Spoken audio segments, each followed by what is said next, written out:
كشفت النجمة اللبنانية نجوى كرم عن مشروع زواجها الذي ستعلنه قريبا، وقالت أنها تعيش قصة حب وستتزوج قريبا بعد حالة الحداد.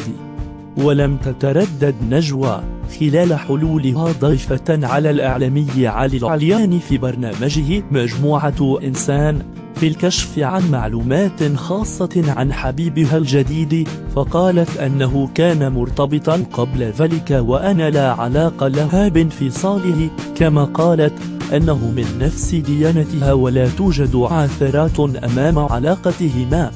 وقالت نجوى كرم أنها ستعيش معه بعد الزواج في لبنان، وقالت أنه لبناني الجنسية ولديه 41 عام وهي أكبر منه عمرا، ونفت أن تكون هي سببا في انفصاله، وقالت لو كنت سببا في ذلك لانتحرت. وأكدت نجوى أنها لم تخفي زواجها إذا تم زواجها بالفعل، لأن أي سيدة تتمنى أن يكون لها شريك حياة.